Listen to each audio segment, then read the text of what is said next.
Familia Educativa del Tolima y Colombia. Aquí se inicia Actualidad Educativa, el informativo de la verdad. Todas las actividades de la organización sindical bajo la dirección general del Comité Ejecutivo del Sindicato Único de los Trabajadores de la Educación del Tolima, SUTED-CIMATOL. Coordinación General, John Henry Ávila Vanegas. Secretario de Prensa, Comunicaciones y TICS. Asesor periodístico, José Arcesio Rodríguez Doncel. Edición, Luis Hernán Lozano.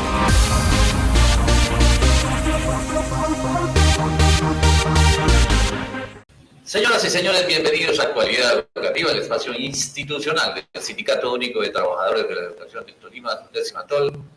A nombre de su Comité Ejecutivo del Personal Administrativo, reciban un cordial saludo en esta mañana del sábado 26 de febrero del año 2022. Como siempre, noticias, invitados. Y hoy nuestros conductores son el secretario de la Mujer, la Juventud, Ricardo Gutiérrez Figueroa, que saludamos. Bienvenido, profe, ¿cómo le va? Arcesio, muy buenos días, muy buenos días, y desde luego al compañero Álvaro Eduardo Huertas, muy buenos días, y a toda la comunidad educativa que está pendiente de la última información sobre educación y el sindicalismo aquí en el departamento del Tolima. Saludamos precisamente al abogado Álvaro Eduardo Huertas, el secretario de Derechos Humanos, y obviamente todos los asuntos que tienen que ver con este tema. Bienvenido. Muy buenos días, tarde ya diríamos, a usted, Arcesio, a toda la audiencia de este programa, a nuestro compañero Ricardo Gutiérrez Figueroa y obviamente a nuestro amigo Luis Hernán, que permite que por estos medios salgamos a todo el magisterio y a toda la audiencia nacional y departamental. Vamos a referir un tema importante que tiene que ver con la suspensión del paro que tenía, inicialmente eran las jornadas de protesta que tenían programadas la Central Unitaria de Trabajadores Sur, la CGT y la CGTD para el próximo 3 de marzo, pero en razón al momento lamentable de orden público, la situación política también del país. Pero hablemos del tema. Ricardo Gutiérrez Figueroa. Sí, de parte del Comité Ejecutivo de CIMATOL queremos hacerle claro que todavía los insumos por lo que la protesta sí va a ser existen, o sea, la situación caótica en el país llama a que efectivamente exista por parte del pueblo colombiano el inconformismo y protestas como tal. La carestía, que en este momento prácticamente está haciendo estragos, que está acabando llevar al pueblo colombiano al hambre, al desempleo, a una situación muy compleja, la situación que en este momento tenemos con los líderes sociales, etcétera, etcétera. Todavía todo esto continúa en nuestro país. Entonces, pero precisamente dentro del análisis que hicimos del Comité Ejecutivo de CIMATOL, FECODE y dentro del Comando Nacional de Paro, a raíz de que se avecinan las elecciones de Congreso el 13 de marzo y desde luego las presidenciales el 29 de mayo, decidió aplazarse por parte del Comando Nacional de Paro este evento a raíz de que ya conocemos el actuar de la ultraderecha, ya conocemos el actuar de las mismas fuerzas oscuras del gobierno y la persecución que en este momento está en vilo por parte del Centro Democrático a nuestra Federación Colombiana de Educadores, porque precisamente en estas marchas infiltran a la gente para que la saboteen, hayan vándalos, haya desmanes, y esto lo querían aprovechar para luego echarle la culpa a los movimientos alternativos, a los candidatos que en este momento nosotros reconocemos que nos están representando, y entonces puede ser un punto a favor del gobierno nacional para dañar todo esto y mostrar una cara muy diferente de lo que realmente sucede, el problema que en este momento tiene el pueblo colombiano. Sí, claro, un comentario sobre esta decisión del Comité Nacional de Paro. Sí, yo considero que no podíamos brindar ese papayazo al gobierno nacional. Establecer una situación de estas era dejar en entredicho que los desmanes que se pudieran presentar iban a ser cargados a la responsabilidad de nosotros, que somos los convocantes, porque el gobierno nunca ha dado las garantías, ni en esta ni en ninguna manifestación.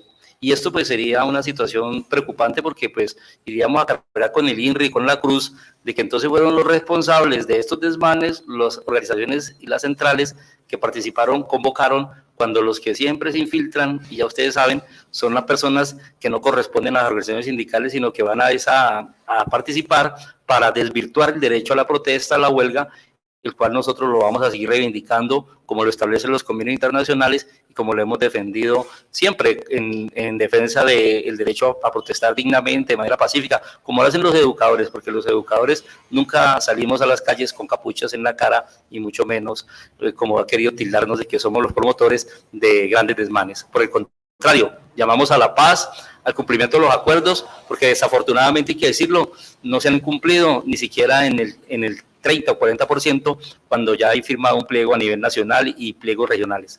Sí, además, profe Ricardo, creo que hay argumentos como usted lo escriben, son muchos. El tema del hambre, el tema de la carestía de los productos de primera necesidad, los transportes, los combustibles.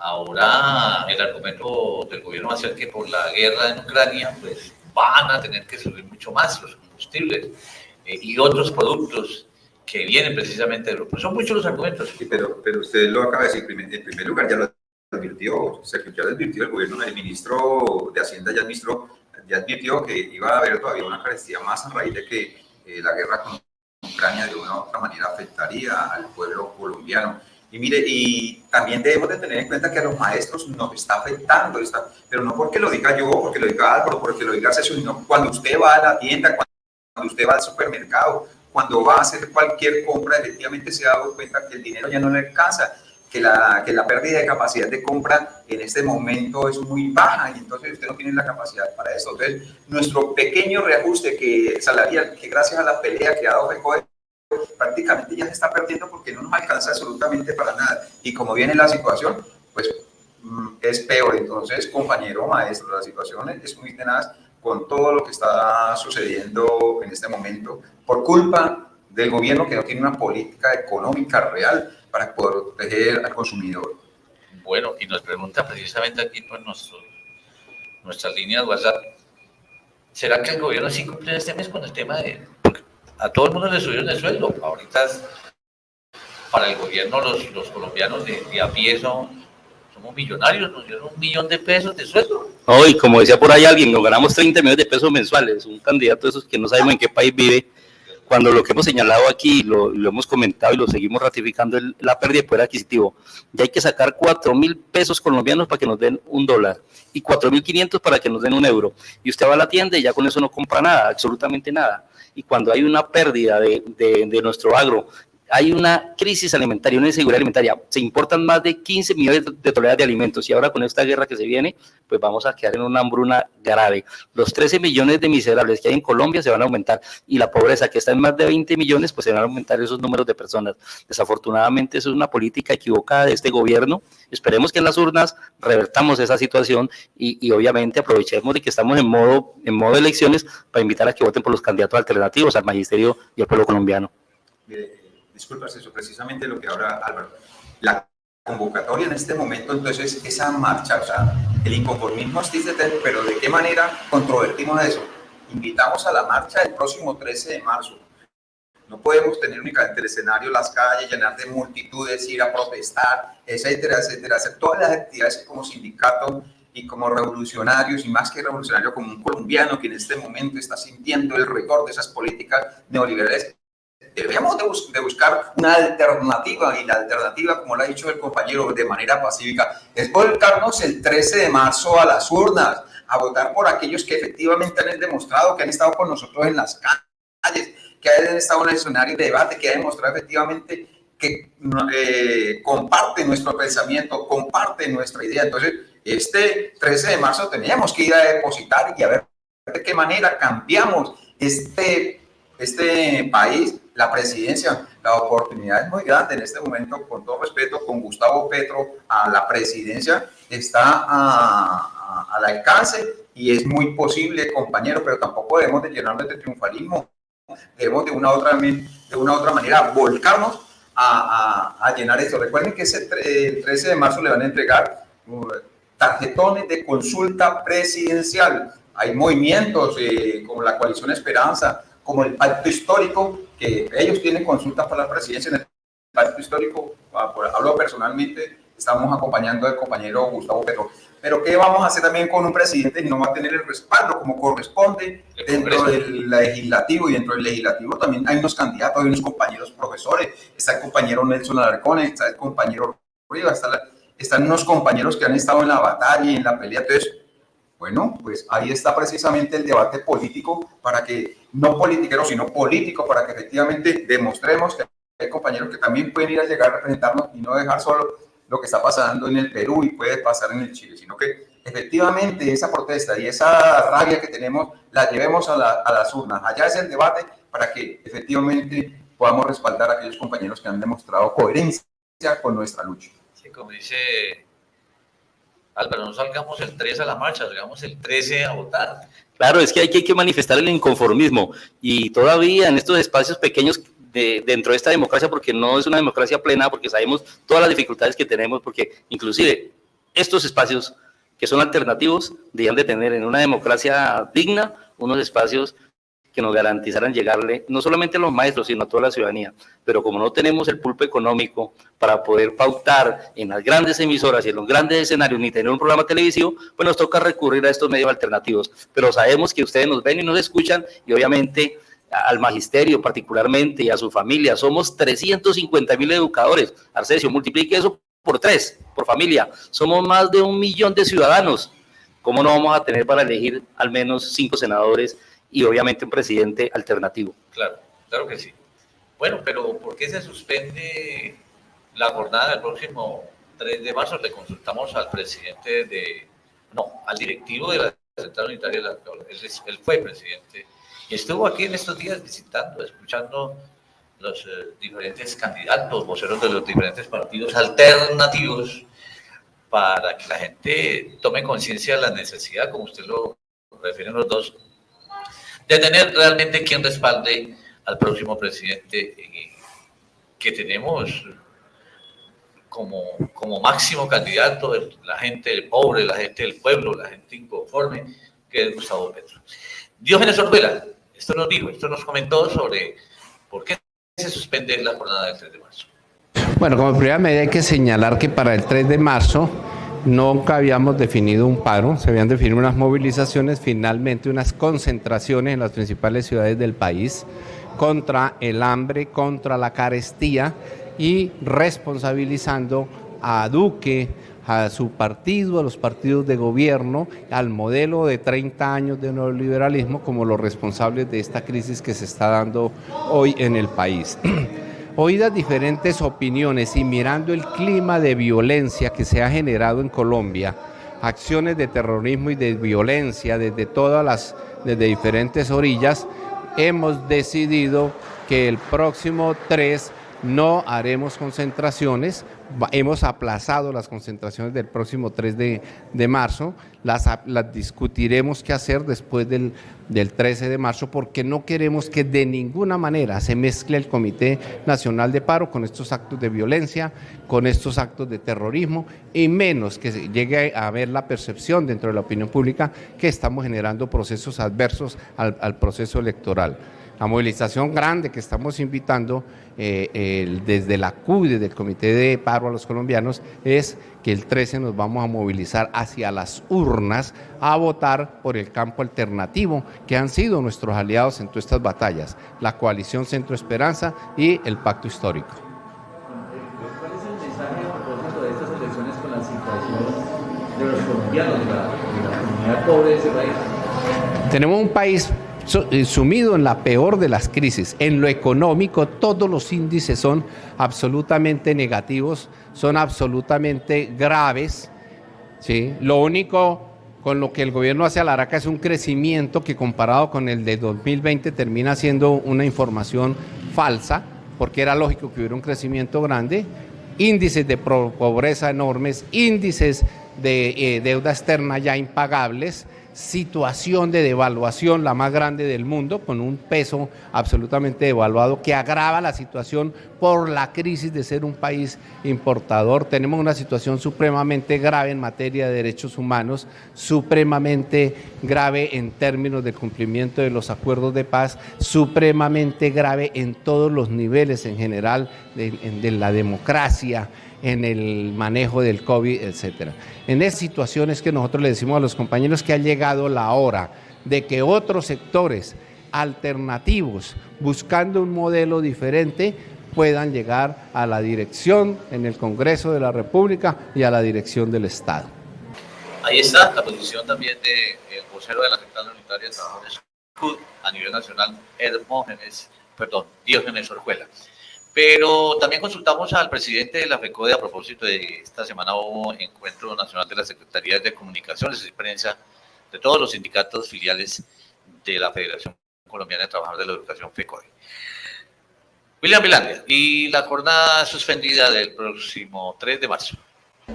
Nos encontramos con el presidente William Melandia de la Federación Colombiana de Educadores FECODE, hoy en el encuentro nacional de presidentes, de secretarios de prensa y comunicaciones de las filiales y de las organizaciones sociales y sindicales.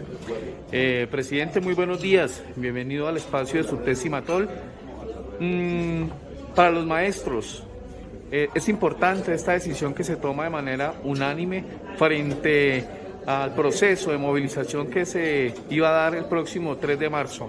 Cuéntele al magisterio esta decisión en el marco que se da y los beneficios y por qué se toma esta decisión. Con el saludo para todos los maestros del Tolima, para ese espacio institucional del Subtes Cimatol. Efectivamente, se hace el análisis por la situación que hoy vive el país, por esas escaladas que hemos tenido en nuestras marchas, que siempre, y lo quiero dejar bien claro, han sido pacíficas y civilistas, pero que desafortunadamente han sido infiltradas y han sucedido hechos violentos.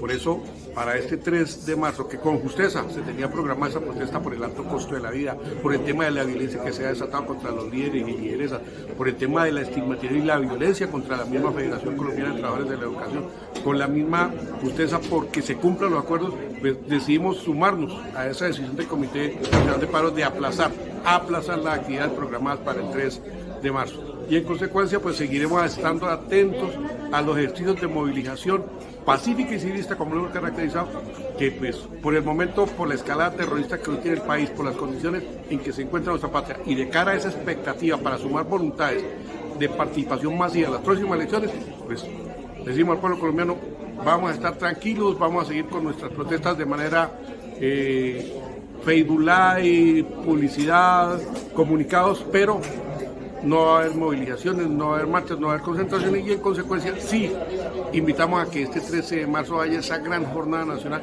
por ese voto responsable de todos los colombianos y colombianas, por un país distinto, por un país en paz, por la democracia, por un país para todos y todas en nuestra patria. Profesor, se sigue imponiendo la política de miedo de este gobierno e igualmente la estigmatización al magisterio colombiano. Igualmente los medios de comunicación habían utilizado el paro para seguir señalando nuestro gremio. ¿Cuál es la posición de FECODE, del magisterio, frente al paro armado? FECODE siempre ha rechazado la violencia venga de donde venga. Ha sido una caracterización del magisterio colombiano. En el tiempo del conflicto, definimos la Escuela Territorio de Paz para que no la sacaran del conflicto y se garantizara la vida de nuestras comunidades, de nuestros maestros, de todos quienes hacen parte del proceso educativo. Hoy construimos un proceso desde la Escuela Territorio de Paz para desarrollar lo que desafortunadamente este gobierno no ha entendido en la materialización de los acuerdos que posibilitan una paz estable y duradera que tiene que construirse, pero que es el pilar, y por eso cualquier acto terrorista, cualquier acto vandálico, cualquier acto de violencia, los maestros y maestras lo rechazaremos y exigimos las garantías plenas para ese diálogo nacional, para ese diálogo social, porque es que las cosas se resuelven es dialogando. Hoy el mundo está en un momento bien complicado por el tema de Ucrania y nosotros desde la misma federación, desde el mismo magisterio, desde sentir que tenemos los maestros por la paz, por la convivencia armónica y pacífica en medio del debate sano y respetuoso, pues llamamos también al mundo para que cesen esos odios y nos sentemos a la mesa para resolver las situaciones que hoy generan diferencia entre nosotros. El incumplimiento de este gobierno es el sinónimo ¿Qué le podemos contar al magisterio frente curso de 8.000, ascenso y la problemática que tenemos en salud? Lo ha dicho, suspendimos las mesas que veníamos trabajando el año pasado porque no se expedían los actos administrativos sobre proporcionalidad, bonificación y curso de los 8.000. Con la movilización, con las acciones incluso de nuestra misma Junta Nacional en diciembre se logró que se materializaran esos actos administrativos. Pero volvemos en esa dinámica de incumplimiento y de dilación del gobierno nacional. Estamos pendientes de que se expida el cronograma, que ya es urgente porque se acabaron los tiempos que el mismo decreto establece para que se definan las acciones que tienen que adelantarse con el curso de los 8.000, se implemente esa mesa de financiación de alto nivel que es fundamental por la reforma constitucional, que es clave para garantizar la educación de nuestra niñez y juventud, se materialice la dignificación del ejercicio docente a través del debate sobre la construcción de ese proyecto de estatuto docente y sobre todo se cumpla en estos tiempos de prórroga, que no la queremos, el contrato de salud con los actuales prestadores, porque llegaron solitos, nadie los trajo y firmaron, y que cumplan y que el gobierno sea garante de ese cumplimiento, pero que también en este tiempo de prórroga se adelanten los pliegos, la construcción de manuales y demás elementos en esa invitación pública para que a partir del 1 de noviembre se tengan los nuevos prestadores, pero con un contrato que realmente tenga las cláusulas que garantice que se haga efectivo el cumplimiento del contrato o que se sancione sin necesidad, sin oportunidad de retaliación por los prestadores, a que se cumpla lo que allí se firme y que se garantice de esa manera dignamente la salud de los maestros y maestras de Colombia, como la seguridad y salud en el trabajo, en nuestros espacios donde desarrollamos el proceso educativo.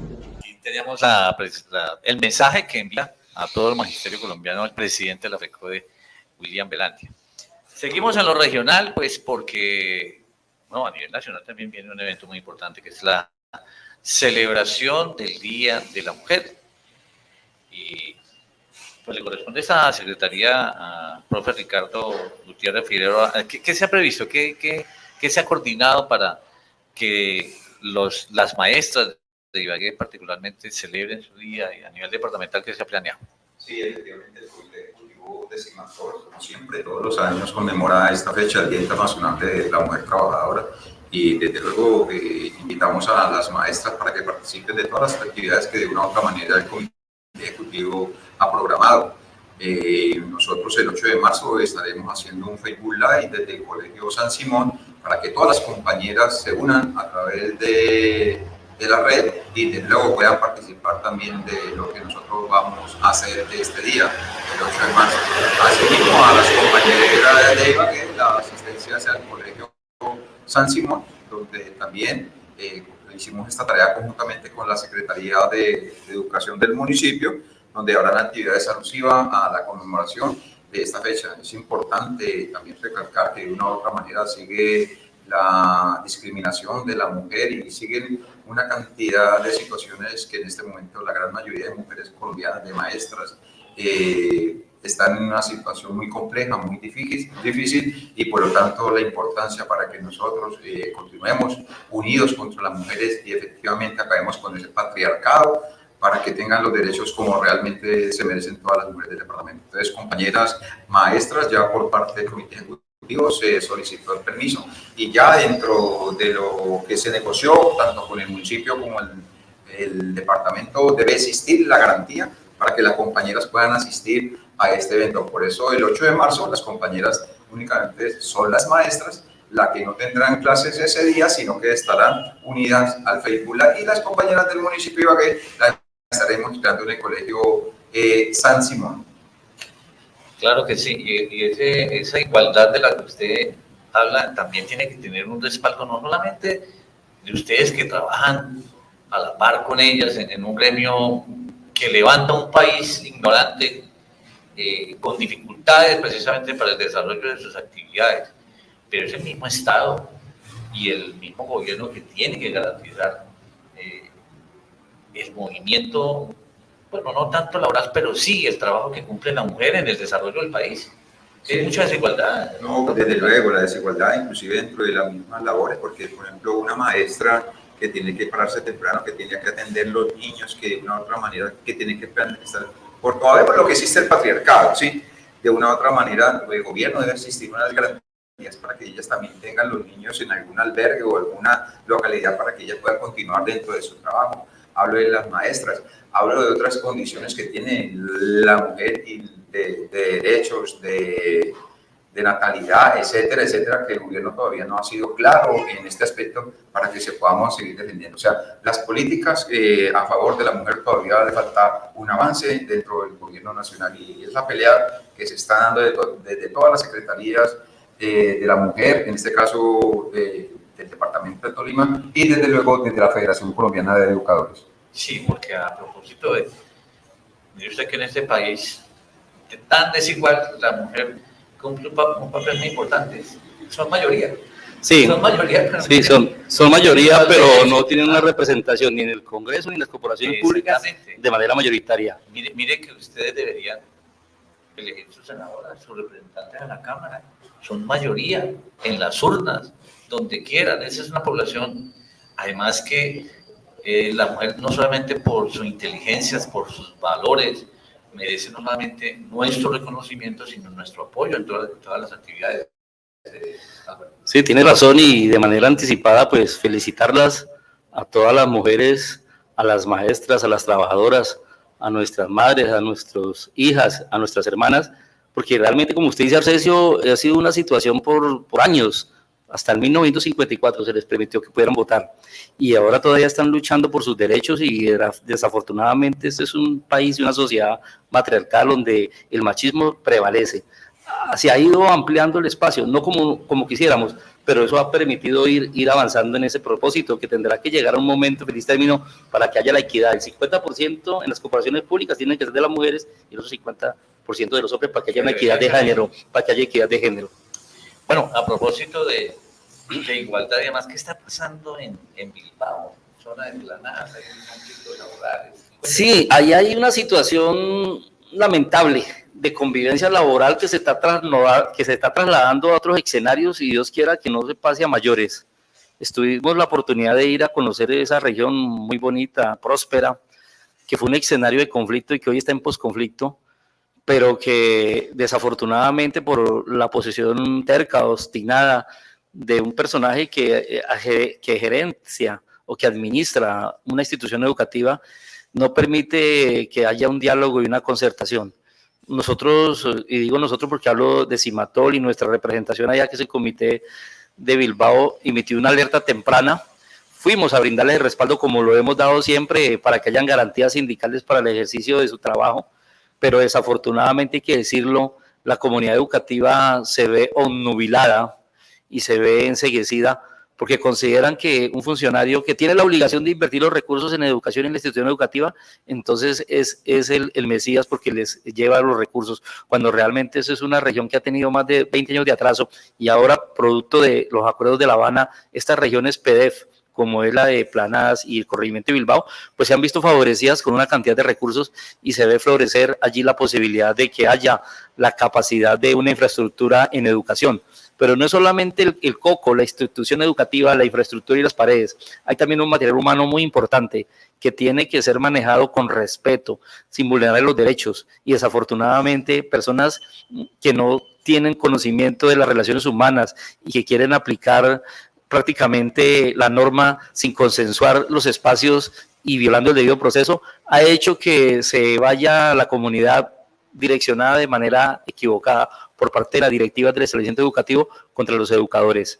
Nosotros desde este espacio alternativo llevamos a la voz del diálogo, la concertación, cosa que no se pudo hacer ese día, porque precisamente este personaje que representa la institución educativa y que es el directivo docente, pues no permite que haya una conciliación en diálogo, no da ejemplo, cuando ahí lo que hay que dar ejemplo.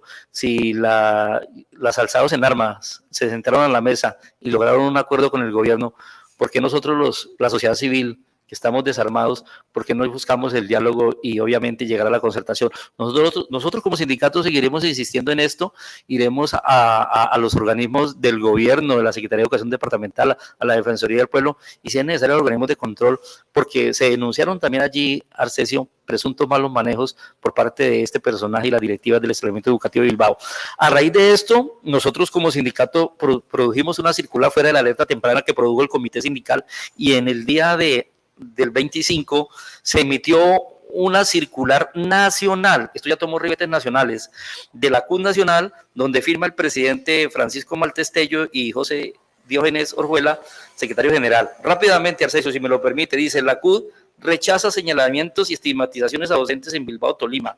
El pasado 18 de febrero, la CUT conoció la alerta temprana emitida por la Secretaría de Derechos Humanos de SUTES y Matol, donde da a conocer las situaciones que ponen en riesgo a los directivos municipales y afiliados al sindicato. En tal sentido, la CUT manifiesta que, primero, las normas internacionales contenidas en los convenios 87 y 98 de la OIT garantizan la libre asociación y la sindicalización de los trabajadores. Segundo, la Constitución Nacional, dentro de los derechos fundamentales, garantiza la existencia de los sindicatos y estos a su vez a representar a sus asociados. Tercero, los profesores de Bilbao, Tolima, son afiliados a Simatol y cuentan con la subdirectiva municipal que los representa. En consecuencia, el ejercicio sindical es constitucional y está amparado por la ley, lo que da el derecho de defensa y representación a sus afiliados. Por todo lo anterior, la CUT rechaza la persecución y estigmatización que mediante audios y escritos se han realizado en contra de los dirigentes y afiliados a SUTES y Matol en el municipio de Bilbao, en el corregimiento de Bilbao, municipio de Planadas. Responsabiliza a los autores de estos audios y escritos de las consecuencias en contra de los afiliados que puedan ocurrir. Solicita a las autoridades, entes de control, organizaciones de derechos humanos y la Secretaría de Educación Departamental acciones urgentes que garanticen la integridad y el buen nombre de nuestros afiliados. Bogotá, 25 de febrero del 2022, Francisco Maltés, presidente, José Diógenes Orjuela García, secretario general de la CUT Nacional. Esperemos que esto no pase a mayores, ¿no? Sí, lo que pasa es que sigue surtiendo, sigue alimentando ese tema de que muchos rectores se creen como los dueños de la institución. Aquí hay una señora, y no sé por qué todavía la tienen trabajando, rectora de una institución educativa, que fue sancionada hace 9 meses por la Procuraduría. Bueno, si eso hablamos de una rectora, ¿qué no decir del gerente del Hospital Federico Lleras? Hace 10 meses debió salir del cargo porque tiene una sanción de la Procuraduría. Pero entonces, ¿qué pasa? En este país, la misma... No pasa nada. Se perdieron 70.000 millones de pesos en las Mintics y la señora fue para Miami y todavía no pasa nada. Eso aquí es el país del Sagrado Corazón. Está bravísima con los colombianos, porque respecto a Bilbao, yo sí quiero ser claro una palabra. Esa es la función del rector. El rector, la función de darle mantenimiento y tenerla como tal. Aquí lo que estamos discutiendo es el clima laboral. Eso es lo que sus compañeros están solicitando y los compañeros han sido muy consecuentes, han llamado al diálogo, están dispuestos a dialogar, pero el que no quiere dialogar, que porque tienen un apoyo de algunos políticos de la comunidad, es que es el terco y quiere aprovecharse de la pelea que también hemos dado nosotros, porque los recursos que están llegando allá no es porque lo haya pedido, no porque nosotros lo hemos luchado, lo de La Habana y toda la cuestión, pelea que nosotros también dentro del proceso de paz estuvimos al lado de toda la comunidad. Entonces, en ese sentido, no quiere aprovecharse este retorno de esta situación cuando de verdad le hacemos haciendo un llamado pacífico para que entremos a un diálogo, para que efectivamente escuche a los docentes como ellos se han referido, porque también se han encontrado cosas en donde efectivamente existe una persecución a las subdirectivas y en eso nosotros con el comité ejecutivo hemos analizado a profundidad y nosotros no vamos a permitir eso. Sí, señor. Estar atentos, obviamente, la gente persista porque no le doblen el lomo a quien tercamente, como dice, quiere ser vocero de los políticos, más que representar como de corresponder a un gerente, a sus maestros, a su familia educativa. A propósito, vamos a hablar de cesantías, hemos invitado, nos tiene una información de última hora, Mercy Rodríguez, que es la encargada, una de los dos ejecutivos sobre Secretaría de Salud, el tema de la fiduciaria y el cumplimiento sobre algo que es fundamental, la cesantía. Mercy Rodríguez. Un buen día para todos los radioescuchas que nos acompañan hoy en este programa, para informarles que a partir del miércoles 23 se hizo la reapertura de la oficina del CAU, es decir, el Centro de Atención al Usuario, donde los docentes, maestros y maestras pueden acudir a indagar, a averiguar sobre el proceso de sus cesantías o prestaciones sociales. Además pueden ir a gestionar lo que tiene que ver con afiliaciones y los problemas de Tony Huila.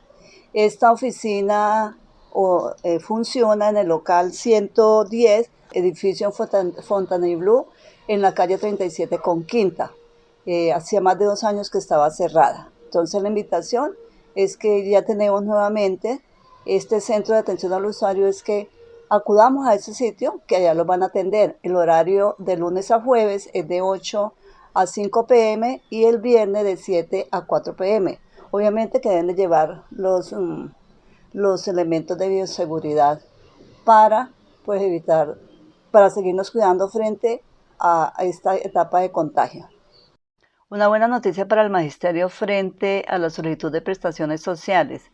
El Consejo de Estado dio la sentencia negando la apelación que había hecho el Ministerio de Educación y el Ministerio de Hacienda, donde les niega el impacto fiscal que ellos habían interpuesto porque decía que solamente se podía reclamar cesantías cada 3 años. Con este fallo, que es de la sentencia del 24 de octubre de 2019, ¿qué hace el Consejo de Estado? Ordena a que las cesantías parciales al magisterio se le deben de dar cada año. Teníamos el problema que solamente 3 años después de haber solicitado cesantías era que se podía volver a reclamarlas. Entonces creo que esto es producto de la lucha y la movilización y además de la parte jurídica. Entonces, maestros y maestras, solamente estamos esperando que los magistrados que dieron este fallo negando lo que ha interpuesto estos ministerios se queden firmes para que el fondo de prestaciones del magisterio empiece a ejecutar esta sentencia. Invitarlos que realmente si tienen la necesidad de esa cesantía, ya sea para vivienda y para estudio, pues que ahora la pueden hacer cada año o realmente cuando ustedes la necesiten. Muchas gracias a la directiva Mercy Rodríguez a propósito de este tema de la salud y sí, las cesantías, que eso es un camello para que paguen. Ese es un depósito, un ahorro que tiene el maestro, pero nunca lo vuelve. Es como mejor meter la plata en un banco. Mire, pues prácticamente hace un mes comenzaron las clases presenciales y aunque usted no lo crea, son muchos los maestros, inclusive los alumnos. Algunos de ellos ya han desertado porque están acostumbrados a una metodología que de pronto les surtió efecto a uno y otros no. Hemos invitado a su colega y psicólogo, el profesor Óscar Javier Arciniegas Garzón, que tiene un mensaje muy importante sobre cuáles han sido los efectos después del retorno a clases presenciales en la mayoría de instituciones educativas, no en el Ibagué, ni el Tolima y en Colombia. Bienvenido. Un saludo a toda la comunidad de docentes del departamento del Tolima y es muy grato estar el día de hoy con ustedes, hablar acerca de un tema muy importante que yo creo que muchos de ustedes y de nosotros, porque yo también soy docente, nos estamos viendo abocados en las instituciones educativas. Quiero empezar con algo y especialmente en el aspecto de salud mental para ustedes, compañeros, en el sentido de porque nos vemos abocados a una situación en el aula de la siguiente manera. Todos sabíamos que la pandemia estaba dejando unas secuelas muy grandes a nivel del tema de salud mental en nuestros estudiantes, en las familias y obviamente nosotros también. Sin embargo, estamos viendo en este retorno a clases de manera ya sin respetar ningún aforo, una situación de un desnivel en el tipo académico y uno al aspecto de convivencia y de comportamiento. Hay niños en este momento que no tienen un seguimiento de instrucciones, no acatan la norma, encontramos niños con problemas de comportamiento en el aula, pero también jóvenes con signos de ansiedad y depresión. Y entonces uno se preocupa como docente decir, bueno, ¿qué trabajo? Si hay unos desniveles a nivel académico, ¿qué podemos hacer a nivel comportamental? Y es algo muy importante a través de las instituciones educativas y usted, compañero, maestro, que en este momento está viendo el programa, que podemos postularlo a través del Consejo Académico de las instituciones educativas y está relacionado a que no volvamos o estamos retornando mucho a poder nivelar ese desbalance o ese retraso de casi 2 años en el cual nos dejó la pandemia. Y algo a tener en cuenta es que la ley nos respalda los lineamientos del Ministerio de Educación Nacional para que muchas de las clases no se vuelvan de un contenido disciplinar. Yo sé que hay mucho directivo docente, mucha preocupación de instituciones educativas por recuperar casi 2 años de atraso a nivel académico. Pero miremos, atraso académico, problemas de salud mental, problemas comportamentales.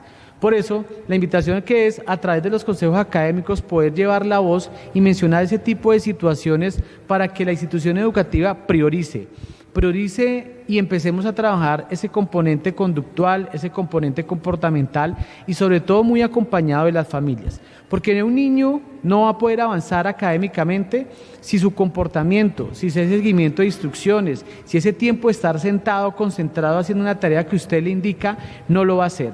Por eso estamos haciendo a través de este medio, de este programa, poder hablar a través de estos micrófonos, a que a través de los consejos académicos poder priorizar al menos el primer trimestre del año, poder centrarnos en esas habilidades socioemocionales de los estudiantes, poder mirar cómo llegan ellos de la familia, incluso poder acercar las familias. He tenido la experiencia de que las familias también están muy preocupadas porque los llaman del colegio, porque el niño no presta atención, porque el niño no hace las tareas, porque el adolescente no se ajusta al sistema escolar actualmente y también están muy preocupados. Pero cuando uno llama a la familia, cuando uno acerca a la familia a la escuela, uno comienza a tener aliados precisamente para poder que se mitigue estos efectos. La forma más sencilla es, primero, consejos académicos para que prioricen el tema de comportamiento, el tema de habilidades socioemocionales, hasta donde nos lo permita y podamos ir de la destreza del docente. 2, acerquemos a las familias y que son unos aliados. La experiencia que hemos tenido con algunas familias precisamente es, mire, aquí estamos para ayudarle y no simplemente poder pelear o discutir como muchas veces llegan las familias ahí. Tercero, si usted como maestro se está sintiendo irritado, se está manejando niveles de estrés bastante grande, si a nivel de salud física se exacerba un dolor estomacal, también unos dolores musculares, viene la parte de insomnio, de preocupaciones, es muy importante que usted tenga en cuenta estos signos, porque es que llevamos apenas aproximadamente un mes de estar estudiando. ¿Cómo estaremos nosotros posteriormente a 2 meses? Por eso, si usted se siente de esa forma, es muy importante que usted también busque ayuda a través de nuestro sistema de salud que nos corresponde, llámese si está bien, está mal, pero es importante que quede registrado para prestar atención. Otro elemento es también a través de los consejos directivos de las instituciones y sobre todo en cabeza del rector, poder exigirle unas jornadas de distracción, una jornada de distensión de las actividades, porque es que prácticamente muchas de las instituciones llegaron a trabajar de lleno como si nada hubiera pasado. Y ese cuento que hablaba la pandemia, de que no podíamos retornar, no podíamos volver a hacer lo mismo, pues muchas de las instituciones educativas tristemente estamos llegando a hacer lo mismo. Este mensaje precisamente es para que cuidemos nuestra salud mental, la de usted docente, porque si no estamos bien, ¿cómo vamos a trabajar? ¿Cómo vamos a poder desempeñar nuestra labor? Segundo, estar muy alerta de los signos también de nuestros estudiantes y acercar a la familia para que busquen la ayuda correspondiente de un profesional especializado. Ese es el mensaje del día de hoy. En estos cortos minutos esperamos pronto volver a tener un contacto con ustedes, poder hablar un poco más y profundizar algunos de los temas. Y ¿sabe qué? Cuide su salud mental, porque realmente sin ella nuestro desempeño como docentes se ve alterado. Muchísimas gracias al profesor y psicólogo Óscar Javier Arciniegas Garzón. Sí, vamos a constantemente tener... Es importante el llamado que acaba de decir el profesor a todos los compañeros, porque la situación no es únicamente para mí, para los estudiantes, sino el buen estado de salud mental de nuestros compañeros. Inclusive uno, cuando después de la pandemia llegaban y cuántos quedaban. Sí. Ayer, por ejemplo, en el pleno nos pudimos dar cuenta de eso, cuando de pronto 3 compañeros del pleno ya no nos acompañaban, ya nos toca hacerle un homenaje. Y esa situación se está viviendo casi en todas las instituciones educativas, y compañeros que a través de la pandemia llegan con unas situaciones muy difíciles a las clases, porque veníamos de una situación virtual que era muy agotadora y muy tenaz. Sin embargo, tenemos que volver a un nuevo método de adaptación. Entonces, también el llamado nosotros acogemos para todos los compañeros, por favor, el cuidado mental, la salud, para que efectivamente podamos dar las clases a los niños como se la merecen. Más de 60 compañeros más o menos, fallecieron en 2 años y, como usted señalaba, en el pleno nos dimos cuenta de que pues cada vez el golpe de la pandemia fue fuerte y que lo que señala el profesor, la salud mental del magisterio pues está golpeada. ¿Y dónde están esos estudios, esos análisis? ¿Dónde están los trabajos de nuestra entidad de salud Tolhuila frente a preocuparse por la salud mental? Los programas de promoción y prevención brillan por su ausencia. Sí, señor. Bueno, y eso realmente a nivel nacional son casi 600, de acuerdo a las cifras que entregó FECODE al final de año. Pasemos a otros temas que también son de interés. Por ejemplo, el lunes se entrega el pliego de peticiones para discusión en la alcaldía de Ibagué. Sí, Asesio, efectivamente, dentro del marco del decreto 160 del 2014, la negociación en el sector público ha venido cogiendo fuerza en la medida de que nosotros, los trabajadores del sector público, ya podemos presentar pliegos y entrar a la negociación colectiva, un derecho que solamente era para los trabajadores del sector privado. A raíz de las luchas que hemos dado en las calles, en las protestas, en las marchas, hemos logrado que también los trabajadores del sector público tengamos esa posibilidad. Sabemos que hay que hacer un paro para ir a la marcha, a la huelga, después de que se radica el pliego, hacer otro paro para que se cumpla, pero desafortunadamente estos gobiernos que nos han tocado, que incumplen y faltan a la palabra y al documento firmado. Estamos revisando ese tema. El lunes efectivamente radicamos el pliego con 10 sindicatos más de los diferentes sectores, la Central de Trabajadores CUD y nuestros sindicatos de los administrativos y Cimatol. Hemos unificado el pliego, se presenta un solo documento y que obviamente se irá a discutir en el transcurso de los días posteriores a 5 días de su radicación. Hay una comisión negociadora que la conforma el Comité Ejecutivo de SUTES Cimatol, donde vamos a defender los derechos de los trabajadores y a seguir insistiendo en que se cumplan aquellos que se han quedado incumplidos. Allí estamos un buen grupo de educadores, hemos recogido las propuestas que los maestros nos han hecho llegar y otras que se han planteado por su incumplimiento. Esperemos, Arcesio, que tengamos buenas noticias para el magisterio y que la otra parte, que es lo más difícil, que se cumpla lo pactado y lo firmado. Es una negociación que tiene una vigencia de 2 años y que obviamente nos va a permitir mejorar la calidad de vida de los trabajadores, tanto de la educación de nuestro municipio de Ibagué, administrativos, directivos, docentes y docentes. Nos vemos obviamente concentrados en una mesa de negociación dentro del marco del decreto 160 del 2014. Pasamos al tema del día anterior. En la Casa del Maestro debió realizarse el pleno departamental, que tenía un objetivo propio, era el observar, mirar, detallar, recomendar el tema del presupuesto para el presente año. ¿Qué pasó, profesor Ricardo? ¿Qué notas sacamos de aquí? Bueno, no, efectivamente ayer se hizo el pleno, de acuerdo a la convocatoria que hizo el Comité Ejecutivo. Es el primer pleno presencial que después de la pandemia que nosotros acabamos de realizar. Dentro del orden del día, pues lógicamente el aspecto político, le dimos la oportunidad a los compañeros que en este momento desean llegar al Congreso de la República para que pronuncien y hagan un llamado a todos los compañeros y lo acompañen en eso. Dentro del mismo orden del día, pues vino las intervenciones, el informe que generalmente como comité ejecutivo damos de todo lo que se ha hecho, de todo lo que se ha dejado de hacer por parte del presidente, el informe del fiscal y desde luego el presupuesto.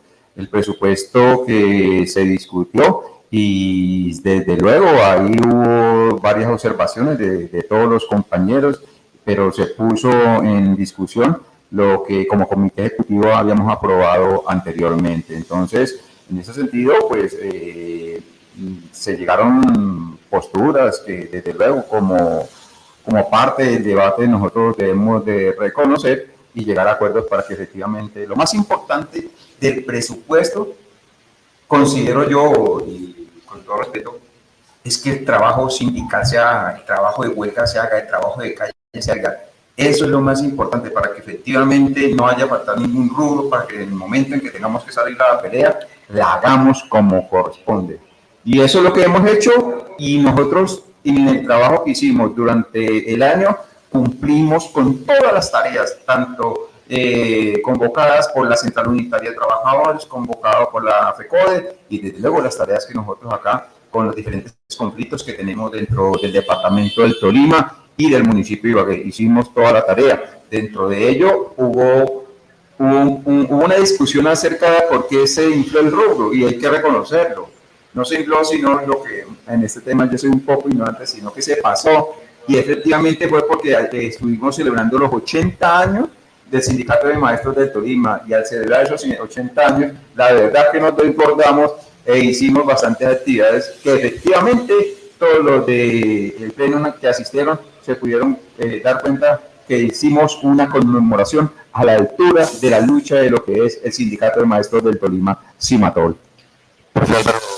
Sí, efectivamente, como señalaba Ricardo, el Plenum contó con la asistencia de casi 80 delegados del Comité de Ética también que participó allí para dar garantías en su ejercicio y que obviamente se puso en consideración un presupuesto que tiene que ver con el funcionamiento de nuestro sindicato y la buena salud financiera y viable económica de nuestro sindicato. Nuestro sindicato es un sindicato viable, es un sindicato que no genera dividendos como un banco, porque esto no es un banco, esto es una organización sindical y sus inversiones van dirigidas a garantizar el derecho a la huelga, la protesta y la defensa de sus afiliados. Por eso aquí lo más importante, como lo hemos señalado, es además de mantener el funcionamiento de la institución, de nuestra Casa del Maestro, de sus trabajadores que están ya sindicalizados y hacen parte de una organización sindical que se llama Sintra ONGs, en la cual también con ellos se hizo la negociación de un pliego el año anterior y hay que garantizarles sus reivindicaciones como trabajadores de nuestro sindicato. Y qué mejor tener a unos trabajadores que estén satisfechos, que estén acorde a un sindicato,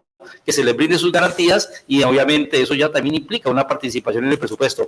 También el homenaje que se le hizo a los compañeros, al compañero Armando Rincón, a la compañera Emma y a los demás compañeros que han fallecido y obviamente a la exaltación a la funcionaria Eunice que se retiró brindándole toda su vida de trabajo a nuestra organización sindical, además muy bien y muy merecida su exaltación. En su pleno que se desarrolla en los términos, yo considero normales, que permiten darle garantías a sus afiliados y a los comités seccionales de que se van a dar sus recursos, se les va a retornar su participación también a las subdirectivas y que obviamente nos va a permitir trabajar este año todas las actividades programadas por las diferentes secretarías que tiene nuestra organización sindical para lograr un desarrollo acorde a los fines de nuestro sindicato y los objetivos de nuestra organización sindical, que es la defensa de los derechos de los trabajadores de la educación pública de nuestro departamento y de Colombia.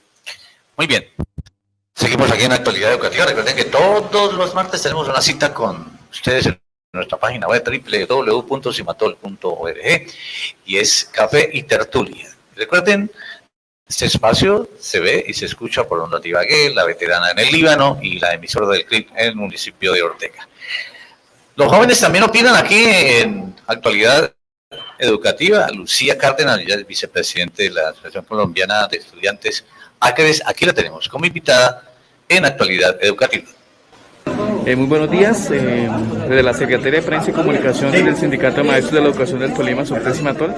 Nos encontramos con Lucía Cárdenas, vicepresidenta nacional de Acre, representante de los jóvenes. Nos va a dar su apreciación frente a esta decisión unánime de aplazar las movilizaciones para el 3 de marzo. Bueno, primero saludar a las personas de Tolima que nos están viendo, que seguramente también ejercen liderazgos a nivel social y o apoyan esta labor que hacen sus sindicalistas. Bueno, como defensora de derechos humanos y parte de la Asociación de Representantes Estudiantiles de la Educación Superior, quisiera comentar que es una decisión acertada de acuerdo al contexto de garantías que hay para la movilización social, que es nulo. Entonces, en ese sentido, creemos que se toma una decisión que favorece la atención en el proceso electoral, protege los liderazgos y las personas que generalmente se movilizan cuando el Comité Nacional de Paro convoca, y nos propone un escenario también de diversificar la escena de la protesta social, desde el arte, desde lo simbólico, desde la acción digital, desde la acción solidaria, ¿por qué no? Es una oportunidad para el movimiento en general para unificarse en torno a esas ideas. Los jóvenes han sido protagonistas los últimos años en las movilizaciones, el estallido social por falta de oportunidades, pero igualmente también han sido el blanco frente a la estigmatización, seguimiento, asesinato. ¿Cuál es el plan de acción? Ustedes que lideran este movimiento estudiantil y la esperanza de un país está puesta también en que los jóvenes salgan a las urnas. ¿Cuál es el plan de acción para poder tener toda esta fuerza de nuestros jóvenes y realmente podamos de esa manera reivindicar los derechos y las vidas que se han perdido en estas movilizaciones que han sido justas? Bueno, primero que todo hay que poner el contexto, que es que la CIDH, cuando vino, hizo una lectura muy apropiada de lo que estaba ocurriendo en Colombia y generó 41 recomendaciones que aún no han sido asumidas por el gobierno de Iván Duque. ¿Eso qué significa? Que todos los hechos de vulneraciones que ocurrieron en ese momento siguen sin tener un debido proceso, ¿sí? Y sin tener una corrección para que no vuelvan a ocurrir, o sea, para que no haya repetición. ¿En qué situación estamos? Estamos primero atendiendo a las personas que están judicializadas, las personas que fueron violadas, las personas que fueron vulneradas y víctimas de mutilación, y también haciendo una búsqueda de las personas que están desaparecidas. ¿Qué nos preocupa? Que esto se vuelva a repetir si volvemos a un escenario de movilización, porque el gobierno no está dando garantías. Lo siguiente que estamos haciendo es participar de un comunicado colectivo a nivel internacional que siga denunciando las estigmatizaciones, las amenazas que estamos sufriendo como movimiento estudiantil y juventudes diversas, pues para que de alguna forma el gobierno tenga que asumir su responsabilidad de cuidado y protección, y no esperemos a que ocurran los hechos lamentables para salir a protegernos. Y lo tercero, que es muy importante, es hablar de la necesidad de hacer una gran reflexión y entrar en acción jurídica frente a la Ley de Seguridad Ciudadana. Bien, ahí está la vocera de ACRES. Los jóvenes también opinan aquí en la actualidad educativa. Lucía Cárdenas. Muchas gracias al profe Ricardo Tiernes por orientar al magisterio de Ibagué y el Tolima. Álvaro, usted, a Cesio y a Luis Hernán, muchas gracias por habernos acompañado. Y recuerden, compañeros, el 13 de marzo tenemos una cita para cambiar el Congreso de la República y el 29 de mayo para cambiar y apoderarnos del poder. Profe Álvaro Huertas, también muchas gracias. A usted, a Cesio, a la mesa de trabajo, a nuestro amigo Ricardo, a nuestro compañero allá de las ondas de las perillas, Luis Hernán, ya no dicen perillas, ¿no? Ahora de manera son controles electrónicos. Sí, electrónicos. Perillas era la época de hace 50 años, ¿no? Sí, señor. Y a todo el magisterio, un fraternal saludo. Y como dice Ricardo, no podemos faltar el 13 de marzo esa cita con la democracia y con el compromiso de cambiar este gobierno que obviamente cada vez le golpea al pueblo colombiano y elegir un presidente que esté sintonizado con las bases del pueblo colombiano. Los dejo con este video de Villahermosa, de los niños como sufren para llegar a sus escuelas.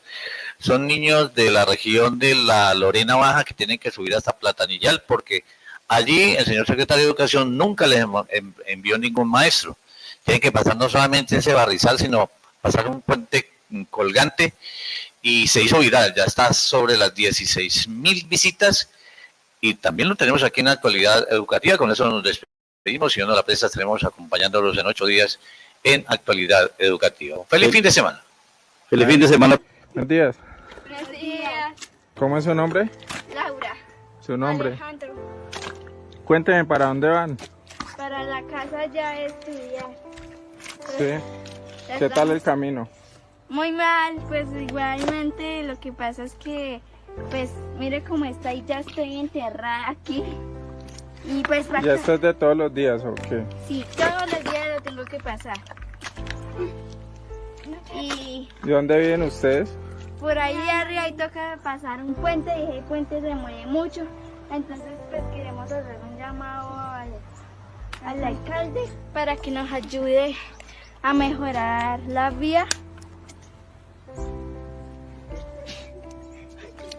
Listo, muchas gracias. De nada. Este es el llamado que queremos hacer a los que nos puedan colaborar. Por favor, miren este estado del camino y no tenemos vías pues que podamos coger para esquivar estos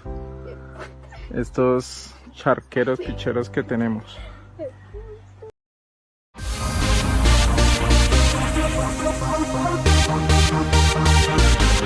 Compañeros maestros, aquí termina Actualidad Educativa, bajo la dirección general del Comité Ejecutivo del Sindicato Único de los Trabajadores de la Educación del Tolima, SUTED-CIMATOL. Coordinación General, John Henry Ávila Vanegas. Secretario de Prensa, Comunicaciones y TICS. Asesor periodístico, José Arcesio Rodríguez Doncel. Edición, Luis Hernán Lozano.